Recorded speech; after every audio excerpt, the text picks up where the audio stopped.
Godson Public School, Number 6, Surapet Main Road, Thirumal Nagar, Chennai 600099, Tamil Nadu.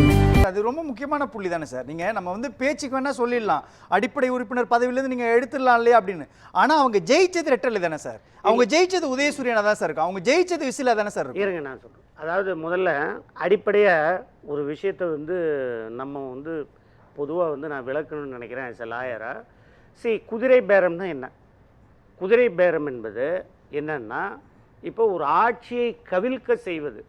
இப்போ ஏதோ ஒரு ஆட்சியில் மைனாரிட்டி இருப்பாங்க, அவங்களுக்கு மெஜாரிட்டி இருக்காது. அந்த ஆட்சி கவிழ்ப்புக்காக ஒரு எம்எல்ஏவோ எம்பியோ பிடிச்சி விலை பேசி இந்த கட்சி கொண்டு வந்துடுறது, மாற்று கட்சி கொண்டு வந்துடுறது, அந்த ஆட்சியை கவிழ்க்கிறது. அதுதான் குதிரை பேரம். இல்ல அதுல தான் 3 புள்ளி சொல்றாரு. அடுத்தது 3 புள்ளி சொல்றாரு. இல்ல சார், பொருளாகவோ அல்லது பதவியாகவோ அல்லது அதிகாரமாகவோ ஆதாயம் தரக்கூடிய ஒரு இடத்திலிருந்து செய்யக்கூடிய எல்லாமே குதிரை பேரம் வராதுங்க. இருங்க நான் சொல்றேன். குதிரை பேரம்னா ஏங்க, ஒரு ஆட்சியை தக்க வைக்கிறதுக்கு ஆல்ரெடி மெஜாரிட்டி மார்க் வந்தாச்சு, ஓட் ஆஃப் கான்ஃபிடன்ஸ்ல ஜெயிச்சாச்சு, ஃப்ளோர் டெஸ்ட்ல ஜெயிச்சாச்சு, வின் பண்ணியாச்சு. இதுக்கப்புறமா வந்து ஏடிஎம்கேல இருக்கிற அதிருப்தி எம்எல்ஏக்கள் ஏன் அந்த முடிவு எடுத்தாங்கன்னா, அது முழுக்க முழுக்க திரு பொன் வில்சன் அவர்களுக்கு நல்லா தெரியும். உட்கட்சி பிரச்சனை. குறுக்கிடுக்க மாட்டேங்க. ஏடிஎம்கே இல்ல குறுக்கிடுக்க மாட்டேங்க. நீங்க நல்லா யோசிச்சு பாருங்க. ஃப்ளோர் டெஸ்ட்ல ஜெயிச்சிட்டாங்க, தாவேக ஆட்சி உறுதியாயிடுச்சு, எல்லா கூட்டணி கட்சிகளுக்கும் அதிகாரத்தை பகிர்ந்து கொடுத்துட்டாங்க, செட்டில்ட் ஆயிடுச்சு. இதுக்கப்புறம் மக்கள் நல பணிகளை செய்யறதுக்கு அவங்க போயிடலாம். ஆனா இந்த 4 பேர் ஏன் ராஜினாமா பண்ணணும்? அதை இருங்க. இப்ப இந்த 4 பேரும் ராஜினாமா பண்றாங்கன்னா, திரு மாண்புமிகு முதல்வர் விஜய் அவர்கள் ஒவ்வொருத்தர் வீட்டுக்கும் போய் கதவு தட்டி நீங்க வாங்க சேருங்கன்னு கூப்பிட்டாரா? அந்த மாதிரி ஏதாவது இருக்கா?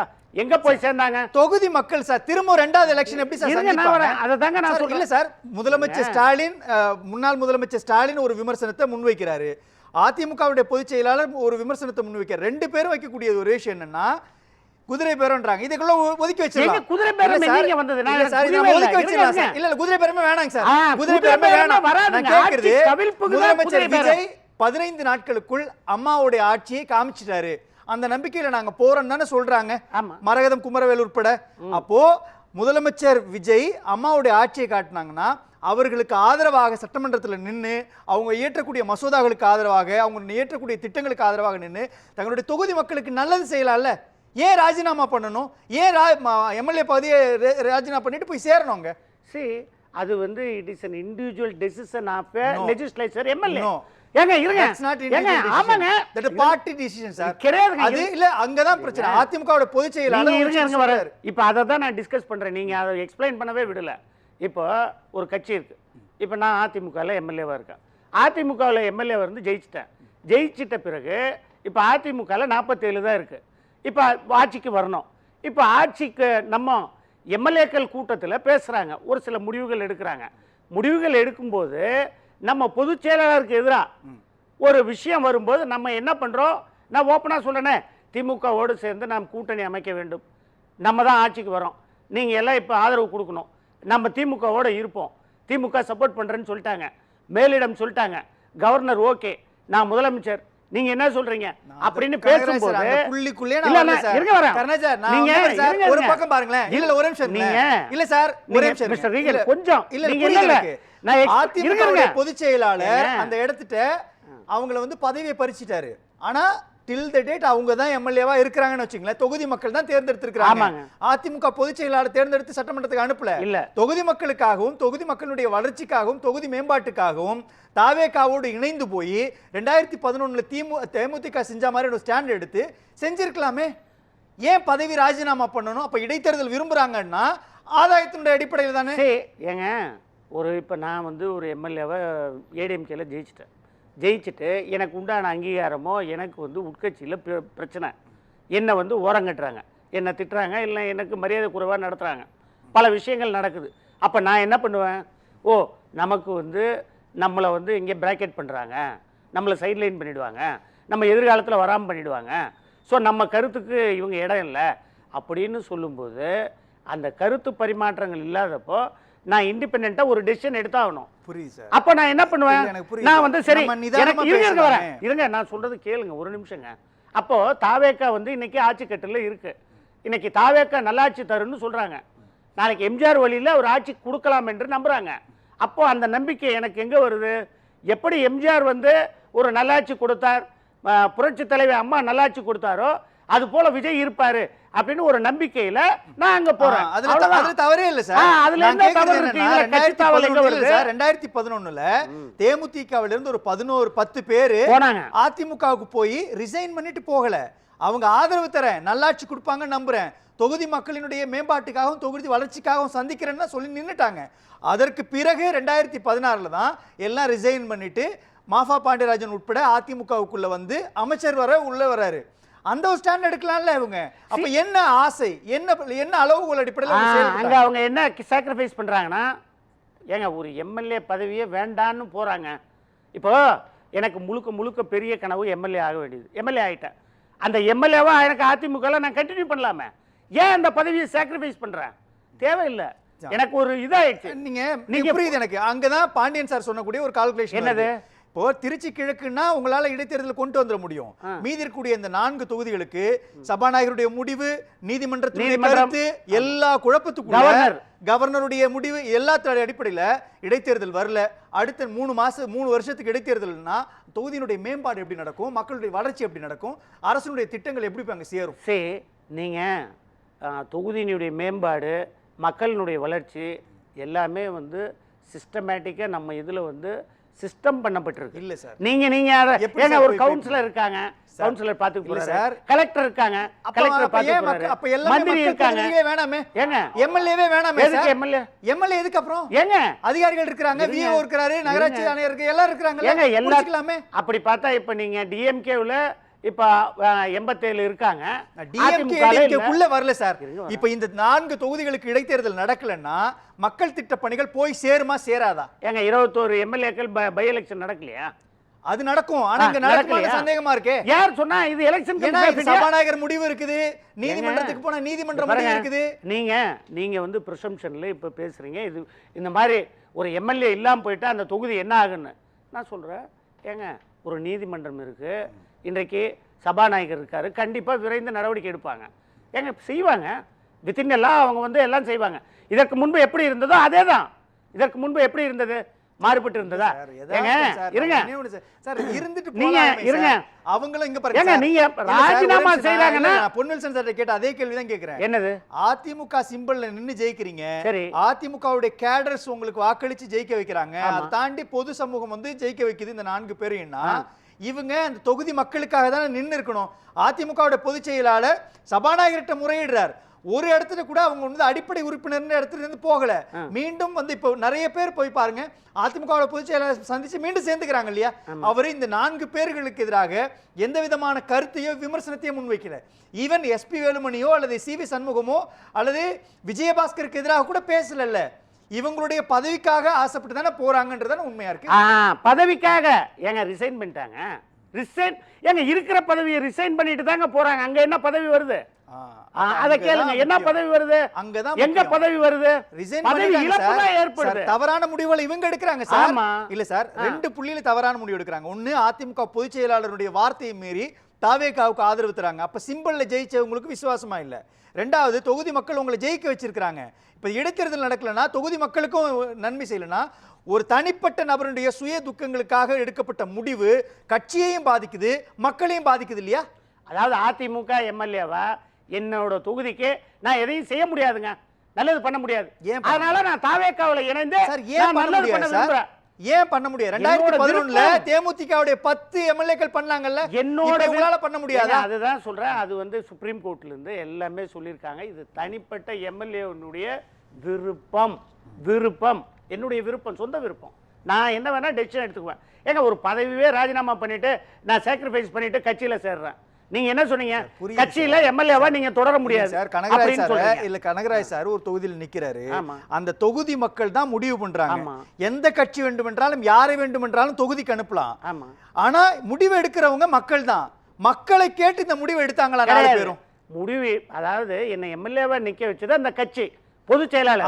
அவருக்கு எதிராக நான் போறேன், மக்களுக்கு எதிராக போகல. மக்களுக்கு எதிராக போகல. அதான் ஒரு நிமிஷம் இடைமறிக்கல, நான் அதாவது மக்களுக்கு எதிராக நான் போகல. நான் இப்ப என்ன முடிவு எடுக்கிறேன்னா, கட்சி தலைமை எதிராக போறேன். கட்சி தலைமை எடுத்த முடிவு எனக்கு பிடிக்கல. அந்த புள்ளி தான் வந்துச்சு. ஒண்ணு கனகராஜ் சார ஏதாவது ஒரு தொகுதிக்கு அனுப்புறது யாரு? கட்சி. ரெண்டாவது அந்த தொகுதியில ஜெயிக்கணுமா வேணாமான்னு முடிவு எடுத்தது யாரு? மக்கள். ஒண்ணு கட்சியினுடைய கட்டுப்பாட்டையும் மீறீங்க, ஜெயிக்க வச்ச மக்கள்கிட்ட நீங்க வாக்கெடுப்போ அல்லது வந்து அவங்களுடைய விருப்பத்தை கேட்டு முடிவு எடுக்கல. ரெண்டு இடத்துல துரோகம் பண்ணீங்க. இது என்ன அர்த்தம்? கிடையவே கிடையாதுங்க, துரோகமே கிடையாது. நான் சொல்றேங்க, இது தனிப்பட்ட ஒரு எம்எல்ஏனுடைய ரைட்ஸ். அத நீங்க ஒரு எம்எல்ஏ எம்பிக்கு அவங்க ரைட்ஸ் இருக்கா இல்லையா? தனி மனிதன் எடுக்கலாம் சார், அவர் மக்கள் பிரதிநிதி சார், பார்ட்டியோட கேடர் சார். அப்படியா? அப்படின்னா நீங்க இப்போ கமல் சந்திர சத்தா, அதாவது டெல்லியில இருக்கிற ஏஏபி 7 எம்பிங்க போனாங்க. அதே போல கர்நாடகாவில் நிறைய எம்எல்ஏஸ் பிஜேபி ஆட்சி கவிழ்ப்பு செஞ்சாங்க. கோவால நாங்க மெஜாரிட்டி, காங்கிரஸ் மெஜாரிட்டி. ஆட்சி கவிழ்ப்பு நான் சொல்றேன், அங்க நடந்தது ஆட்சி கவிழ்ப்பு இல்ல சார். அதுதான் குதிரை பேரம், அதுதான் ஆன்டி டிஃபெக்ஷன். நிரூபிச்சிட்டீங்க சார். 2/3 நிரூபிச்சிட்டீங்கன்னா எந்த பிரச்சனை கிடையாது. 2/3 நிரூபிக்கல, கட்சியுடைய தலைமையும் நீங்க வந்து கட்டுப்படல, மக்களுடைய கருத்தையும் நீங்க கேட்கலன்னா சுயநலம் தானே இது? பக்காவான சுயநலம் தானே இது? கிடையவே கிடையாது. நான் எனக்கு வந்து என்னுடைய கட்சி தலைமை எடுத்த முடிவு பிடிக்கல, நான் கட்சியில கண்டினியூ பண்ண விரும்பல. இப்ப சரவணன் போனாரு, தாவேக்காவுக்கு போறதா இருக்காரு சார். அது தனி மனிதர் சார். நான் சொல்றேன் எல்லாருக்கும் தனி மனிதர் சார். தனி மனிதர். இது எம்எல்ஏ சார். இது என்னங்க நீங்க சரவணனையும் எம்எல்ஏவையும் ஒண்ணா வைக்க முடியாது சார். இருங்க, நான் திரும்ப நீங்க ஒரு புள்ளியில இருக்கீங்க. சுப்ரீம் கோர்ட் ஆல்ரெடி சொல்லியாச்சுங்க டெசிஷன். சுப்ரீம் கோர்ட் என்ன சொல்லியிருக்குன்னா, இப்போ ஒரு எம்எல்ஏ இப்போ தன்னை வந்து ஆன்டி டிஃபெக்ஷனால 2/3 மெஜாரிட்டி வந்து அடிபடுறாருன்னா அவர் என்ன பண்ணிக்கலாம்னா, தன்னை பாதுகாக்க அவர் ஒரு முடிவு எடுக்கிறார். சரி, நான் ஏடிஎம்கேல இருந்து போனாதான் கட்சி மேல பழி, கட்சிக்கு எதிரானவன் அப்படின்னு சொல்லலாம். எனக்கு ராஜினாமா பண்ணிட்டு போறேன். நீங்க எனக்கு இல்ல கோவாவுல செஞ்சது, மகாராஷ்டிரால செஞ்சது, மத்திய பிரதேசம் செஞ்சது, ராஜஸ்தான்ல சிபு சோரன் விஷயத்துல செஞ்சது, இது எல்லாம் சரி. இதுதான் உங்களுக்கு வந்து தமிழக நாட்டு மக்களுக்கு நான் விளக்கணும். அங்க நடந்தது எல்லாமே ஆட்சி கவிழ்ப்பு. ஆட்சி கவிழ்ப்பு, குதிரை பேரம் என்பது ஆட்சி கவிழ்ப்புக்காக செய்யப்படுகின்ற ஒரு விஷயம். இங்க ஆட்சியை தக்க வைக்க ஆல்ரெடி மெஜாரிட்டி மார்க் இருக்கு. அதுக்கப்புறம் ஒரு 4 எம்எல்ஏஸ் வராங்க, யாரையும் போய் ஃபோர்ஸ் பண்ணி கூப்பிடல, அந்த மாதிரி கம்ப்ளைண்ட் எங்கேயுமே வரல. அவங்களா தன்னிச்சையாக இன்றைக்கு தலைமைச் செயலகத்தில் சென்று தன்னை இணைத்துக் கொள்கிறார்கள். இது வந்து குதிரை பேரத்திலே வராது. வாலண்டரியா போறாங்க, வாலண்டரியா போறாங்க, வாலண்டரியா போய் மெம்பர்ஷிப் பண்ணலாம் சார். சோ கட்சியுடைய தலைமைச் செயலகம் வந்து கட்சியுடைய ஆபீஸ், அது பார்ட்டி ஆபீஸ். அது ஏங்க பார்ட்டி ஆபீஸ், அது தமிழ்நாட்டு மக்களினுடைய நிர்வாகம் நடக்கக்கூடிய இடம், மக்களினுடைய கோயில். அது கோயில் தான் ஈடி ரைட் ஆகலையா? அப்ப என்ன அடுத்த பிரச்சனை சார்? அப்ப என்ன பார்த்து இத ஒப்பிட முடியாது சார். போக்குவரத்து ஊழல் எங்க நடந்தது? கோயில்ல தான நடந்தது. போக்குவரத்து ஊழல் செந்தில் பாலாஜி என்ன பண்ணாரு? டாஸ்மாக் கார்ப்பரேஷன் ஊழல் எங்க நடந்தது? கோயில்ல தான நடந்தது. டாஸ்மாக் ஊழல் எங்க நடந்தது? கோயில்ல தான நடந்தது. கோயிலே அவங்க ஏற்கனவே புனிதமாக இருந்த தலைமைச் செயலகத்துல என்னைக்கு மத்திய மைனாரிட்டி பாஜக இடி ரெய்டு நடத்தினாங்களோ அன்னைக்கே அந்த புனிதத்தன்மை போயிடுச்சு. அதாவது தமிழக மக்களுக்கு செய்ய வேண்டிய செயல் திட்டங்கள், நல்ல சட்டங்கள் எல்லாமே வந்து தவிடுபுடி ஆக்குனது மத்திய மைனாரிட்டி பாஜக பாசிஸ்ட் ஆட்சி. 445 எம்எல்ஏவை குதிரை பேரம் செய்து ஆட்சி கவிழ்ப்பு செய்தார்கள். அதுதான் உண்மையான குதிரை பேரம். மத்திய மைனாரிட்டி பாஜக செஞ்சது தான் குதிரை பேரம். என்னை பொறுத்தவரையிலும் மாண்புமிகு முதல்வர் விஜய் அவர்கள் யாரையும் வந்து கட்டாயப்படுத்தவில்லை. வாலண்டரியா இவங்க 4 பேர் போனதுனால யார் வீட்டுக்கும் போய் கதவும் தட்டல. இப்ப என்ன ஆகுது? ரிசைன் பண்ணிட்டாங்க. அடுத்து சபாநாயகர் முடிவு எடுப்பாரு. அவ்வளவுதான்.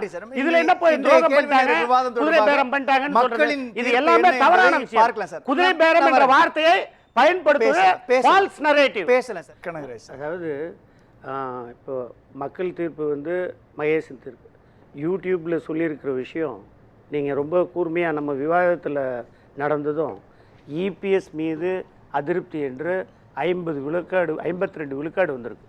அதுதான் உண்மையான விஷயமே. இந்த 4 எம்எல்ஏக்கள் போனதுக்கும் அதுதான் காரணம். இருப்பை தக்க வைக்க அதை இருப்பை தக்க வைக்க என்னன்னா, இப்போ இவங்க மேலே ஆக்ஷன் எடுக்கிறாங்க பாருங்க. அதிமுக என்ற கட்சியை தக்க வைக்க இப்போ அதுதான் நம்ம அந்த கோணத்தில் தான் பார்க்குறோம். அதிமுகவை தக்க வைக்க தான் இப்போ இந்த நடந்துட்டு இருக்கு. அதிமுக கட்சியை தக்க வைக்கிறது. அடுத்தது ஒரு எம்எல்ஏ மாற்றுக் கட்சிக்கு சென்று அங்கும் இதே போல தனது அடையாளத்தை ஏற்றுக்கொண்டு அதே தொகுதியில் இன்றைக்கு எம்எல்ஏவாக மீண்டும் வர வேண்டும் என்று இருப்பை தக்க வைக்க அப்படின்ற கோணத்தில் தான் நான் பார்க்குறேன். அது ஒன்று. சரி, என்னை பொறுத்தவரையிலும் முழுக்க அதிமுக வந்து உட்கட்சி பிரச்சனையில் தொடர்ந்து பாஜகவோடு துணை இருப்பதால் கரைந்து கொண்டிருக்கின்றது. மெல்ல மெல்ல அது கரைந்து சென்று நாளடைவில் அதிமுக என்ற கட்சி இல்லாமல் போகிவிடுமோ என்ற பயம் எனக்கு இருக்கின்றது.